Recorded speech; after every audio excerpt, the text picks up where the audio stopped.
tenais à vous dire tout simplement que c'est un acharnement inutile parce que c'est tout un empire qui a été créé sur le plan médiatique pour essayer de saper les efforts du ministre Nicolas Kazadi, que nous saluons en passant. Et à cela, nous n'arrivons pas à comprendre parce que ce sont ceux-là qui travaillent bien pour la République. Ceux-là qui sont entrés, parce que bien avant, on nous disait que dans la l'IDPS, vous n'aviez pas des cadres qui peuvent exceller et tout ça. Mais là, nous en avons. Ça démontre maintenant le contraire. Nicolas Kazadi fait un très grand travail appréciable par tous les bailleurs de fonds. Il fait un grand travail qui est de renommée internationale. Aujourd'hui, là, nous sommes en train de voir par rapport à la 6e revue, ils sont aux États-Unis, ils sont en train de préparer la 6e revue. C'est à une étape que la RDC n'a jamais atteint. Voilà, avec cette 6e revue, ça va encore donner beaucoup de ressources à la RDC. Mais quand les gens parlent d'un détournement, je ne sais pas, le détournement s'est fait à quel niveau?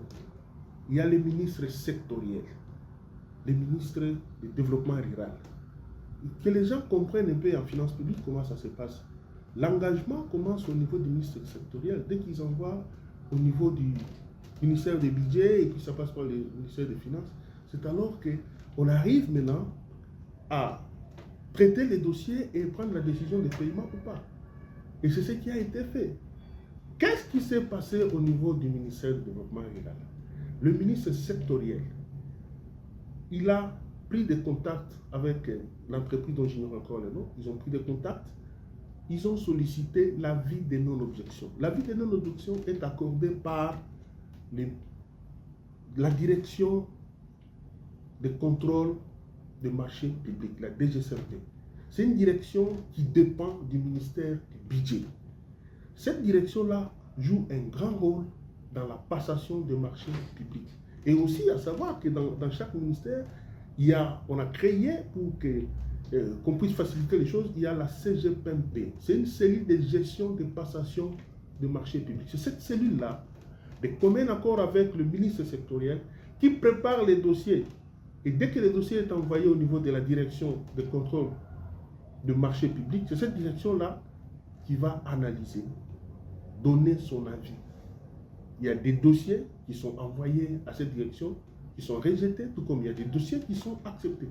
Dès qu'il y a un avis de non-objection, c'est-à-dire ils ont vérifié si cette entreprise existe, et l'entreprise paye les impôts, et l'entreprise n'a pas de problème sur le plan fiscal. Hein? Est-ce que l'entreprise a la capacité de fournir tout ça? Est-ce que les prix sont abordables? Parce que j'ai entendu beaucoup de gens parler sur les prix. Non, les prix ne se discutent pas à notre niveau. Hein? Les prix se discutent au niveau de la direction de contrôle.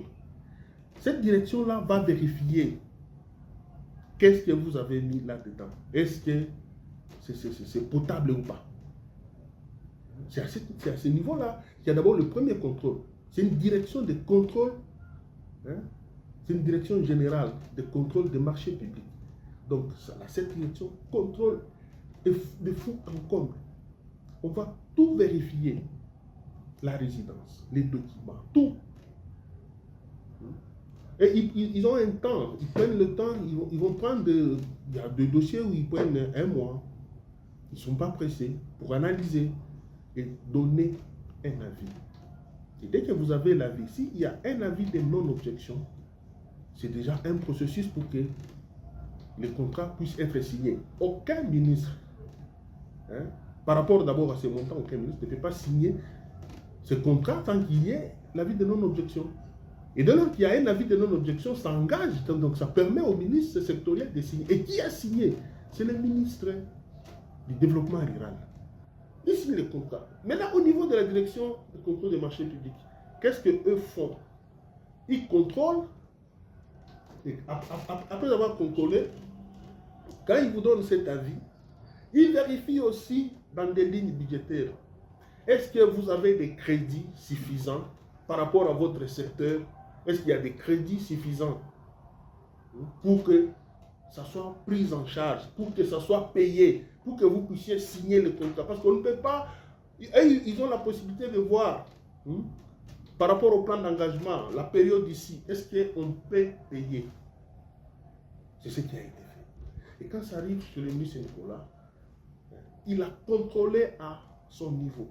Il a constaté que non, voilà, ils ont demandé 1000 forages, mais ils ont vérifié, dit que non, non, il faudrait qu'on renégocie. Par sa lettre qu'il a adressée au ministre Kubota et les autres, ils ont dit non, oui, voilà, c'est possible. Ils ont accordé une réduction de 34%.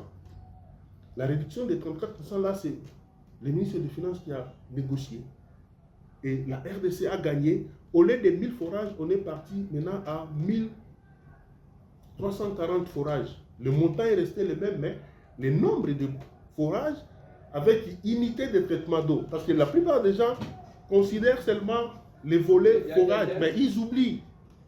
Ils oublient que c'est toute une unité de traitement d'eau. Quand ils terminent leur boulot à ce niveau, dès que le ministre sectoriel signe le contrat, on l'envoie directement au ministre des Finances. Il appose sa signature. Lui, c'est l'ordonnateur national. Donc, dès qu'il ordonne, le paiement est effectif. Mais il y a ce que nous appelons l'IGF. L'IGF fait des contrôles a priori. Au niveau de la Direction générale de contrôle des marchés publics, que nous appelons DGCP, qui est une direction du ministère du Budget, les agents de l'IGF sont là. Ils contrôlent. Tous les marchés qui passent par là sont contrôlés. L'IGF a un œil sur là. Tous les paiements qui sont effectués au niveau de la Banque centrale, l'IGF a des agents là-bas. Donc, il doit être sérieux dans ces pays. Alors, vous êtes en train de décourager ceux qui sont en train de faire un très bon travail pour la République, ceux qui sont en train de travailler dans la vision du chef de l'État. Et surtout, pourquoi cet acharnement toujours derrière ceux qui sont de l'UDPS? Non, là, nous ne sommes pas d'accord. Ça ne doit pas continuer comme ça doit s'arrêter à un moment. Les gens sont maintenant à court d'arguments. Ils s'attaquent maintenant à sa vie privée, ce qui n'est pas normal. Oui, évidemment, il y a, comme je le disais au début là, il y a tout un arsenal de communicateurs qui se disent journalistes d'investigation, mais moi je dis ce sont des journalistes d'intoxication. Des journalistes d'intoxication qui sont là dans des débats de caniveaux, qui ne comprennent rien des finances publiques. Parce que quand on parle d'abord d'un compte séquestre, le compte séquestre, c'est-à-dire qui est placé et il y a des contrôles a priori. C'est ce que fait l'IGF, c'est ça son travail. Et à un certain moment, nous, en tant qu'analystes financiers, nous disons, mais quand est-ce qu'on va encore auditer aussi l'IGF? Parce que l'IGF se prend pour le maître à penser, c'est eux qui doivent dire quoi et tout. Non, nous avons aussi la Cour des comptes qui doit faire son travail pour contrôler qu'est-ce qui est en train de se passer. Parce qu'il y a eu beaucoup de choses qui ont été dites par rapport à cette institution, mais nous commençons à comprendre que non, il y a des choses qui ne tournent pas bien. Il y a des choses qui ne tournent pas bien. Parce que là, vous avez remarqué, un paiement qui a été effectué par le ministre des Finances, qui a connu un contrôle a priori par l'IGF. Et pourquoi? C'est un dossier qui date de l'année passée. Pourquoi cet acharnement? On doit amener ça aujourd'hui sur le plateau, en parler et tout ça. Qu'est-ce qu'on est en train de viser? Quelle est la motivation dans tout ça? Non, nous, en tant que Congolais, en tant que cadre de l'UDPS, nous ne pouvons pas accepter que ce soit à tout moment, ce sont les cadres de l'UDPS qui sont dans les institutions qu'on est en train de traquer à gauche à droite pour des futilités. Là, nous ne sommes pas d'accord. Nulle part, j'ai entendu qu'on parle de ce ministre sectoriel qui est l'initiateur du dossier. Hein? Et quand cet argent a été envoyé, c'est dans les comptes de ceux qui ont initié le projet. Et quand on initie les projets comme ça directement, il y a, avec le système de la Banque centrale, maintenant l'IGF est présente là-bas, ils sont là. Hein? Ils suivent tout le monde. Ils savent qui a bénéficié. Est-ce qu'ils ont exécuté? Vous voulez que les ministres des Finances puissent descendre sur le terrain pour voir, voilà, les puits. J'ai entendu même certaines personnes dire que non, qu'on nous montre les puits. C'est les ministres des Finances qui viennent vous dire que non, parce qu'il n'est même pas initiateur du projet. Mais vous lui demandez qu'ils viennent vous dire que non, le puits est installé dans tel le forage avec unité de traitement d'eau, tout ça. Non, ce n'est pas ça. Hein? Nous devons relever les niveaux. Nous, Congolais, nous sommes descendus trop bas avec des futilités pour dire n'importe quoi. Tout le monde est devenu journaliste avec la magie des réseaux sociaux et tout ça. Même les gens qui ont été mécaniciens, ça ne marche pas dans la profession journalistique. Parce que là, je me dis, c'est encore qui les coordonnateurs ou bien le président de tous ces journalistes-là au niveau de la ville province de Kinshasa, Jean-Marie Kassamba. Il doit faire vraiment un toilettage pour savoir qui est journaliste et qui ne l'est pas. Qui est communicateur et qui ne l'est pas. Parce qu'aujourd'hui, c'est tout le monde qui parle n'importe comment, sans maîtriser, sans fouiller les dossiers. Et il est là, des journalistes d'intoxication. C'est pas bon. Toutes ces personnes-là font partie de cet empire qui cherche à déstabiliser le pouvoir que détient l'UPS à ce jour. C'est purement politique. Hein? Alors, ils ont compris que non, parce que ce sont ceux-là qui nous disaient qu'il n'y aura pas élection. Ce sont ceux-là qui nous disaient que la francophonie ne va pas se tenir. La francophonie s'est tenue en bonne et due forme. Et tout le monde était content. Avec un budget qui était prévu au départ de 70 millions de dollars, on est allé jusqu'à 300 millions de dollars. Il fallait le faire parce qu'on s'était déjà engagé. Tout ça, c'est la mobilisation de ressources par le ministre Nicolas. Nous sommes arrivés aux élections. On s'est dit, bon, voilà, les élections vont être financées en fonds propres. Et ça a été fait. Les élections ont été une réussite totale, connue et reconnue par tout le monde. Maintenant, ils ont changé de tactique. Ils s'attaquent maintenant à celui qui a mobilisé tous ces fonds pour que nous arrivions à organiser les 2 grands événements de l'année passée. Ils se disent, mais voilà, on revient sur un dossier de l'année passée, ou bien qui a été signé du temps de Ilunkamba et tout ça. On met ça sur le plateau parce qu'ils savent que non. Maintenant, ils savent que non, la période ici elle est très cruciale. On est en train il y a des négociations qui se font par rapport à ceux qui sont ministrables et tout ça, qui vont rester, qui vont partir. Mais en réfléchissant dans ce sens-là, nous connaissons comment la politique congolaise fonctionne. Ils sont en train ils sont allés plus loin jusqu'à commencer même à instruire les chefs de l'État. Non, chef de l'État, nous ne voulons pas de telles personnes. Pourquoi vous ne voulez pas de lui? C'est sa tête qui dérange.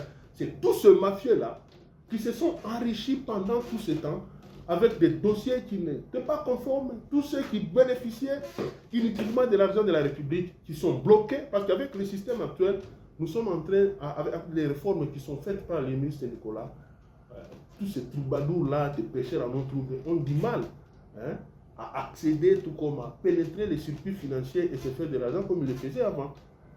Alors, tout ce méchant-là, et voilà, aujourd'hui, nous avons les centres financiers, ça a été construit, c'est en combien de temps? En une année, voilà ce qui est en train de se faire. Vous passez à côté du stade des Martyrs, il y a Kinshasa Arena, c'est 20 000 places assises. Et avec ça, ça sera le premier pour toute l'Afrique. Hein? Ça sera plus grand même que celui qu'on a au Sénégal. Hein? Voilà, c'est en peu de temps, c'est avec toutes ces mobilisations-là, la discipline, l'orthodoxie financière placée par Nicolas, qui a amené la qualité de la dépense. C'est-à-dire qu'il faut maintenant la qualité de la dépense. Il faut voir quelle est la dépense que nous sommes en train de faire. Aujourd'hui, nous n'avions rien à envier avec les autres armées. Ceux qui sont au front, si vous avez des frères qui sont là-bas, ils vous diront. Hein? L'armée a ses équipements, l'armée est payée. Les gens vont plus loin qu'à dire que non, les fonctionnaires sont impayés pendant plus de 6 mois. C'est faux. Nous avons des frères et sœurs qui travaillent dans la fonction publique, ils disent que non. Ils sont payés régulièrement. Peut-être qu'il y a eu un léger retard par rapport au mois de mars, février peut-être, mais c'est chaque mois qu'ils ont leur salaire. Et les gens ne comprennent pas même comment les budgets fonctionnent. Parce que dans la politique de mobilisation des recettes, il y a des mois qu'on appelle des mois échéanciers. C'est-à-dire pendant cette période-là, l'État a la possibilité de recouvrer beaucoup de recettes. Et il y a des mois aussi qui ne sont pas échéanciers. Tout ça, les gens ne comprennent pas. Ils pensent que non, ça doit rester statique. Non. Et quand on vous dit qu'il y a eu plus de mobilisation en termes de recettes, cela ne signifie pas que non, vous nous amenez une dette de 1980, même si c'est certifié ou quoi, mais ce n'est pas ça la priorité. Les gens parlent de la priorité par rapport à l'eau, mais c'est normal. L'eau est vitale, l'eau c'est la vie. Il fallait donner de l'eau à la population. Et dans ce dossier-là, le ministère des Finances a fait d'abord le premier paiement test pour qu'ils puissent nous faire au moins environ 240 forages avec unité de traitement d'eau. Et c'est comme ça qu'on a payé le montant de 71 millions. Et aujourd'hui, c'est le nom de Nicolas qu'on cite à gauche, à droite, par des personnes, je ne sais pas, mal intentionnées, très mal intentionnées d'ailleurs, qui sont soudoyés par des miettes, tout ça pour salir. Il faut savoir que Nicolas Kazadi, il est ministre des Finances. Nicolas Kazadi, il est père de famille. Il y a ses enfants, il y a sa femme, il y a sa belle famille, il y a tous ceux qui sont derrière et qui sont en train de suivre. Mais quand vous êtes en train de saper son honneur inutilement parce qu'on vous a donné des billets verts, c'est pas loyal. Bon, jusqu'à ce jour, beaucoup d'experts en matière de finances voudraient aussi que l'IGF soit aussi audité. Il faudrait qu'on arrive aussi à auditer l'IGF. Parce que c'est un service qui dépendait du ministère des Finances. Alors, on l'a attaché à la présidence, oui. Ils doivent faire le travail convenablement et non communiquer des informations fallacieuses à certains groupes de journalistes. Ça ne passera pas. Et surtout, nous, en tant que catégorie de presse, nous ne pouvons pas tolérer que les choses se passent de cette façon-là. C'est encore une occasion pour que nous annonçons à toute la population quinoise, particulièrement celle de Ngaliema, que nous fêtons le 5e anniversaire de la cellule UDPS. La cellule Delvaux, UDPS Tshisekedi, vous invite pour le 5 mai 2024 vers Okapi. Vous voyez, quand vous arrivez vers Okapi, ça va se passer dans la salle Lédia. C'est là où nous allons organiser notre manifestation. Nous invitons tout le monde de venir commémorer avec nous. Ça sera une occasion pour que nous puissions aussi remercier toutes les mamans et aussi le jeune, le papa qui ont eu à battre les campagnes pour notre champion, le chef de l'État. C'est-à-dire, le 5e anniversaire aura une double mission, ça sera aussi la sensibilisation et aussi un remerciement à ceux qui ont battu campagne pour le chef de l'État. Qui devant tous derrière. Oui, nous demandons à la population congolaise de rester calme et surtout de faire confiance encore au président de la République qui garde encore son pouvoir discrétionnaire. Le président connaît qui est qui et qui travaille pour la République. Nous ne pouvons pas accepter qu'il y ait de petits messieurs en train d'attaquer leurs excellences inutilement, pensant influencer la décision du chef de l'État. Ça ne marchera pas. Le chef de l'État a été présent dans presque tous les conseils des ministres. Il connaît chacun de ces éléments. Tous ceux qui ont été membres du gouvernement, le chef de l'État les connaît personnellement et il connaît l'efficacité de chaque secteur. Alors, ce n'est pas aujourd'hui que les gens peuvent se pavaner de dire que non, en disant ceci, non, ils ne connaissent pas Fathi très bien. Fathi, c'est un homme politique, c'est un analyste, et il comprend bien les choses. Parce que lui-même l'a toujours dit. À certains moments, quand les gens pensent qu'ils sont en train de dire des choses que lui ne comprend pas et tout ça, mais il se trompe des fois. Quand il prend la décision, et c'est toujours la bonne. Qui lui prie que non, le FCC disparaîtra au regard d'un discours de 6 minutes? Attention. Donc, ça, c'est de la bouillabaisse. Ils sont en train de faire des bouilles inutiles, mais ils savent que non, le chef de l'État connaît qui a fait quoi dans le gouvernement Samuel Poté.